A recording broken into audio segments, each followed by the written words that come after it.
Hi, my name is Laura. And my name is Jen. Today we'll be talking about two works of art, Pygmalion and Galatea. And Apollo and Daphne. The first art we'll be talking about is Pygmalion and Galatea by the artist named Jean-Léon Gérôme. Who's that? Well, since you asked, he was a French painter and sculptor in the style that we now know as Academicism. What exactly is? Academicism. Well, Academicism. it's traditionalism or conventionalism in art. Ooh. Yeah. Well, he studied under Paul Desroches. But the funny thing was he tried to get into the prestige Prix de Rome, but failed because his figure drawings were inadequate. Oh, that's too bad. Right? But he didn't stop there and is now known for this painting of Pygmalion and Galatea, which he painted with oil on a 35 by 27 inch canvas. Ah. Portrait style. This representation of Pygmalion and Galatea wasn't the only one done by Gérôme. It's not? No. There are 3 known other versions done with oil on canvas by Gérôme. You know, the differences between these 3 versions are the sculpture appears at different angles, as though you're viewing it around the room. Wow. When was this one painted, though? Well, this one that we're looking at right now was painted in 1824 to 1904. Jean-Léon Gérôme's works consist of historical paintings, Greek mythology, and Orientalism. This painting was based on Greek mythology. So, is there a story on this? Well, I'm glad you asked. There is.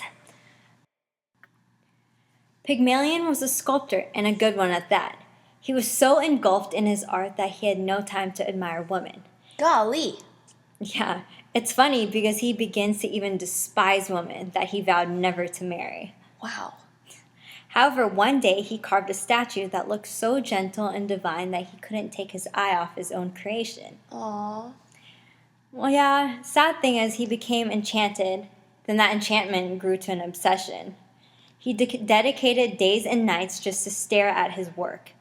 It was just his luck that there was a celebration for the goddess Aphrodite, who is the goddess of love. He prayed to her to make his creation come to life. Well, Aphrodite saw herself in the sculpture and agreed. Wow. When he got home, he was ecstatic to see that his creation was coming to life. And according to Greek mythology, their love grew and soon they were married. But would you say that this looks like true love to you? Well, it's funny you ask, because during the time he painted Pygmalion and Galatea, he was grieving the loss of several friends and family. Aw, that's too bad. Yeah, but this social context could have had a huge impact on the meaning he tried to put behind the painting. You know, the way I see it is if you look close enough, it's almost as if half of her is embracing, yet the other half is trying to pull away. Yeah, I noticed that. Why do you think that is? I don't know, I guess you could say it's because she had no choice or say in the matter. She just woke up figuratively speaking, and there was this man embracing her. Wouldn't you freak out and try to pull away? Yeah, that would be kind of strange. Oh, I didn't think of it that way. That's interesting. Well, I guess it's a matter of perspective of how people view love. Speaking of love, the next artwork we will be discussing is by Gian Lorenzo Bernini. What's so special about Bernini? Well, you see, Bernini is considered one of the most influential artists in Europe in the 17th century. Not only was he the first of the great Baroque sculptors, but also no sculptor until the early 20th century was entirely able to escape from his influence. Bernini was an architect, sculptor, and a painter. So, what are we looking at here? This is Apollo and Daphne, a life-sized marble sculpture. And when was it sculpted? This was sculpted in 1622 and finished in 1624. Oh.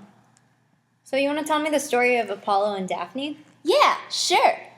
Apollo is struck with a golden arrow by Cupid and falls deeply in love with Daphne.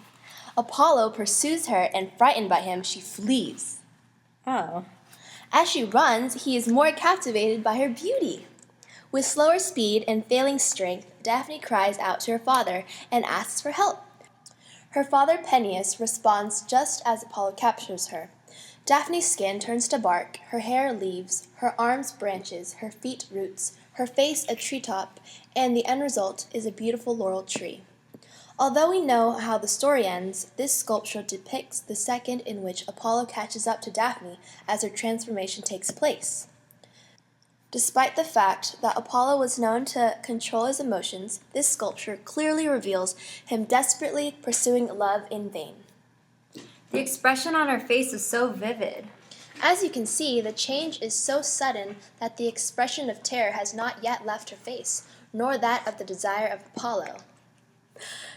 Take a look at the toes of her left foot, which have already taken root. Bark has shot up around her left leg and started to enclose her waist. Her fingers and her hair are turning into leaves and branches.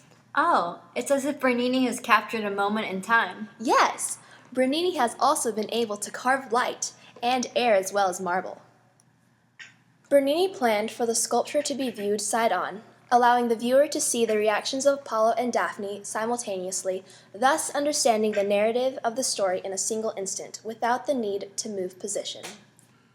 So the moral of the story is, if you love someone, set them free. If they come back, then it's meant to be. Otherwise, they'll eventually turn into a tree.